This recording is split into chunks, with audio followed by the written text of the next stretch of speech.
So, good morning, students. We were doing Act 2, Scene 2, and in the scene, we were doing the conversation that was going on between Lancelot and his father, Old Gobbo. And we had finished up to page 49. So, today we will continue from page 50. So, please open your textbooks on page 50 and get ready to listen to my line by line explanation of the next few pages. So I'm scrolling up to go to page 50. You also go to page 50, and here we are, page 50. On your screen, you can see Lancelot continues talking to his father, and he's saying, "Talk you of young Master Lancelot? Are you asking me about young Master Lancelot?" Now, the term master was normally used for people who held the status of gentlemen in the society in those times, and they were the ones who appointed servants. And so, Lancelot, when his father is asking him about whether someone called Lancelot still lives and works for Shylock, he says, "Are you talking about Master Lancelot?" Because Lancelot, I don't know any Lancelot. I know only somebody who is a master or a gentleman and under whom there are many servants. So I know about that Master Lancelot. I don't know about Lancelot. I know only about Master Lancelot. So are you talking about Master Lancelot? And he speaks aside. As I told you, asides, just like soliloquies with a slight difference, is meant for the audience. In an aside, the other character or characters present on the stage are believed to be unaware of what is being said by this particular character who is speaking.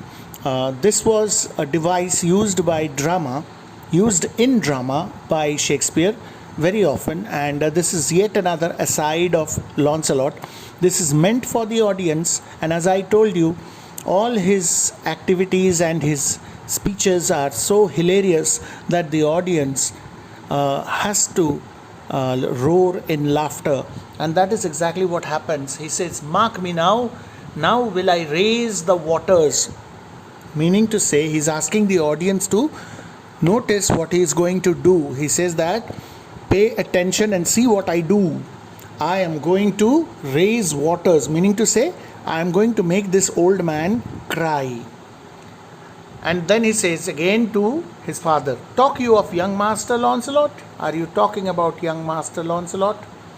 So Gobbo says, "No master, sir, but a poor man's son." He is no master. He is actually the son of a poor man. So how can he be a master? He cannot be a gentleman. He's just an ordinary man, a poor man's son. So he's obviously from a poor family belonging. So he's a poor man's son. His father, though I say it, is an honest, exceeding poor man, and God be thanked, well to live. So his father, referring to he himself, he says that Lancelot, I am talking about that Lancelot who is a poor man's son, and his father is an honest man, and with God's grace he is still in good health and is still alive, which means Gobbo is referring to himself. So Lancelot says, "Well, let his father be what a will. We talk of young Master Lancelot." Well, let his father be whatever he is. I don't care. I can only talk about young Master Lancelot. So Gobbo says, "Your worship's friend and Lancelot, sir." So he says that, he says, your worship was a term of respect. So he says, "Your worship's friend." So if he was your friend, honorable gentleman, if he was your friend, this Lancelot, sir, then I would like to talk about the same Lancelot. Lancelot says, "But I pray you, ergo, old man, ergo, I beseech you." So Lancelot has the habit of using difficult words without really knowing their meanings. He applies them wherever he feels like to sound very important. He makes use of such words, and here he uses a Latin word, ergo, which means therefore. Now, Lancelot does not know the meaning but uses it to confuse the old man. Now, obviously, his father is an illiterate person and will have no idea about Latin. And Lancelot has picked up some Latin because he has been living in the city, and he has been listening to elite people, how they speak, because he is a servant in Shylock's house, and he has been moving around in the town, and he has been listening to the conversation of elite class people. So he has picked up this word, though he does not know its meaning, and he applies it in his speech to confuse his old father. He says, I pray you, I request you, therefore, old man, therefore, I beseech you, I request you. I pray you, I beseech you, both mean I request you.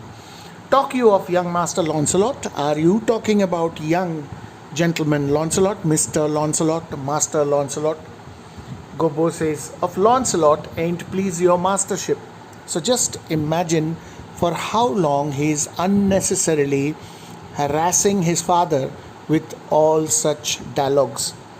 Now he's again repeating the question, and obviously the audience is laughing to see Lancelot do this, and he says, that is old Gobbo in response says, of Lancelot ain't please your mastership. If that pleases you, old Gobbo invents the word because he thinks it's suitable for one who so insists on calling Lancelot master.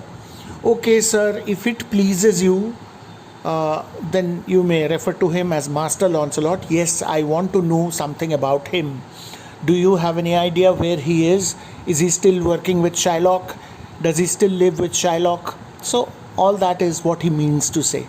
So he's asking this, and then Lancelot responds, ergo, Master Lancelot, talk not of Master Lancelot, father. Therefore, you are talking about Master Lancelot. Well, I should say that you should not talk about Master Lancelot, old father. For the young gentleman, according to fates and destinies, and such odd sayings, the sisters three, and such branches of learning, is indeed deceased. Lancelot gives a reference to the three sisters, or the three goddesses. The sisters three refers to the three sisters known as Clotho, Lachesis, and Atropos.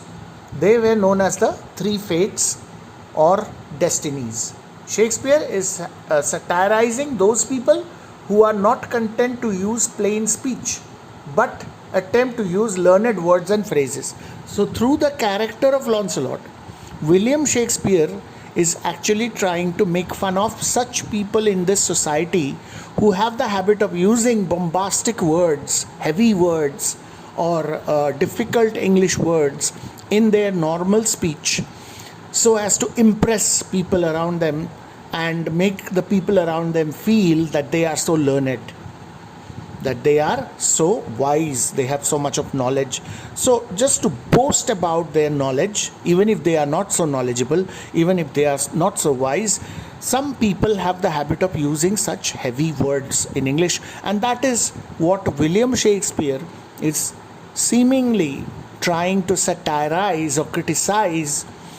Satire means criticism through writings in literature, whether in form of poetry or in form of prose or in form of drama. So here William Shakespeare is actually indirectly making fun of such people. So anyway, what Lancelot means to say is that as it happens, because destiny or fate or the three sisters who decide our fortunes or our destiny, well, as it happens according to destiny, this Master Lancelot, about whom you are asking, old father, is no longer alive. He is deceased, or he is dead. So, or as you would say in plain terms, gone to heaven. So if you try to put it in plain terms or simpler terms, he has gone to heaven, meaning to say he is dead. So Gobbo, now you see, Lancelot has already said to the audience in the aside that he is now going to make this old man cry, and so that is exactly what happens here now. Gobbo is broken-hearted when he hears this, and he has tears in his eyes. It comes as a shock to him. He has come to meet his son after so many maybe months or maybe years from the village. He has not seen his son for such a long time, and so he's come all the way in his old age with poor eyesight, and then this man whom he meets in the street of Venice tells him that his son is dead. So how would he feel? He would definitely feel very upset, and that is exactly what happens. Marry, God forbid. The boy was the very stuff of my age, my very prop. Marry here refers to in the name of Virgin Mary. Mary, mother of Jesus. So it's a swear word, just like we say, oh my God, or good heavens. So in the same way, Gobbo is exclaiming, in the name of Mother Mary, I wish God forbids this. I wish that God does not really allow this to happen. The boy, he was my only support, the very stuff of my age. Stuff is a stick, which is normally used by old people because they cannot walk without a stick. They need the support of a stick. So that's how he says, the boy was my very support in old age, my very prop. Prop is also support. So Gobbo is crying, he's upset that my son was my only support in my old age. When I have become old, I have now this, I had now this feeling that my son will support me in my old age, but you are saying that he is dead. So he's in tears. So we move on to the next page, page 51. Lancelot says aside, once again he's speaking to the audience, and he says, do I look like a cudgel or a hovel post, a staff or a prop? Do you know me, father? So do I look like a short, thick stick used as a support, or do I look like a hovel post, which is the main timber supporting a poor dwelling? So the main post of wood or column of wood which supports a poor hut. So do I look like that? Do I look like a pillar? Do I look like a post? And then he says to his father, that dash means that it is being spoken to his father. So, do you know me, father? Now, father was a common term in those days to address someone very old. So, in that sense, father does not mean that Lancelot is actually the son and calling Gobbo as his father to Gobbo, because Gobbo is not able to see. So he thinks that this gentleman is calling him father just out of courtesy and is asking him this question. Do you know me, father? Are you able to recognize me? Do you know me in the sense, are you able to recognize me? So, alack the day, says Gobbo. I know you not, young gentleman, but I pray you tell me, is my boy, God rest his soul, alive or dead? Alack the day, old Gobbo is actually exclaiming in pain, in shock, in sadness. He's saying, alas, I don't know who you are, young gentleman, but I request you, I pray you, please tell me, is my boy, let God rest his soul, is he alive or is he really dead? Please tell me the truth, I want to know. So Lancelot says, do you not know me, father? Are you not able to recognize me, dad? So now he is insisting that Gobbo should try and understand that he is actually the Lancelot, his son. So he says, do you not know me, father? And Gobbo says, alack, sir, I am sand blind. I know you not. Alas, what shall I say? My dear sir, I am not able to see you properly because I am half blind. My eyesight is very poor. I cannot make out who you are. So Lancelot says, nay, indeed, if you had your eyes, you might fail of the knowing me. No, indeed, as far as I am concerned, I can say this much, that even if you had your eyes, even if your eyes had proper eyesight in them, still you would not have known me. Still you wouldn't have known me. You are such a man that you'll not be able to understand your son. That's what he means. It is a wise father that knows his own child. Actually, Lancelot is inverting the proverb. There is a popular English proverb. It is a wise child that knows his own father. So, that is the proverb. That you should know your father and move accordingly. But here he uses it in the opposite sense. I told you that Lancelot is in the habit of misusing terms, proverbs, speaking nonsense, and using words without knowing their meanings. And all this, along with his peculiar behavior, makes the audience laugh. He is the most humorous or funny character in this play. So, you can understand that he is misusing the proverb here in an opposite way, and he says that, well, it is only a wise father who knows his own child. Well, old man, I will tell you news of your son. Give me your blessing. Saying this, he kneels down before his father. See, Lancelot teases his father, no doubt, but he has a lot of love and respect also for his father. He teases him, but he is not altogether against his father. So he kneels down before him when he sees his father is crying, and he says, I'll tell you everything about your son. He says, give me your blessing. But first you have to give me your blessing. And for receiving the blessing, he kneels down before his father so that his father can stretch out his hand and touch his head and say, bless you, God bless you, etc. So he kneels down. Truth will come to light. Murder cannot be hid long. So Lancelot is a funny character, as I told you. He says, truth will ultimately come out. Murder cannot be hidden for long. So he's just commenting about how he's going to reveal the real truth. A man's son may, but in the end truth will come out. Well, a man's son could possibly be hidden for some time, but the truth always comes out. If a man has a son, sooner or later the world will know that he has a son. So ultimately what he indicates is that if Gobbo has a son, well, eventually Gobbo will know that Lancelot is alive and is standing before him. So that's how he kneels down for his blessings. Now Gobbo says, pray you, sir, stand up. I am sure you are not Lancelot, my boy. I request you, sir, please stand up. I am very sure that you cannot be my boy Lancelot. Now why does Gobbo feel so? Because for all this time while Gobbo was talking to Lancelot, there was no indication from how Lancelot was speaking that he could be the same Lancelot, son of Gobbo. Because when he had left the village, he probably did not speak in such a refined manner, but with maybe some kind of village accent and with the use of slang words.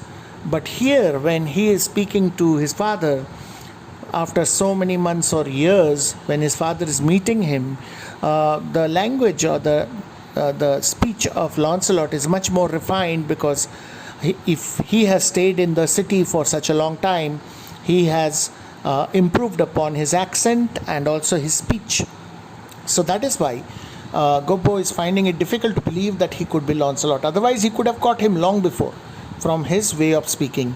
But since he could not catch him, even from his way of speaking, even if he was not able to see him, that's how Gobbo is now saying that you cannot be my son. So, sir, please stand up. Don't say like this. You cannot be my son. Lancelot says, pray you, let's have no more fooling about it, but give me your blessing. I request you to forget about whatever fooling I was doing earlier. I cannot carry on with this fooling around, because it is time for me to receive your blessings. Give me your blessings. I request you, give me your blessings. I am Lancelot, your boy that was, your son that is, your child that shall be.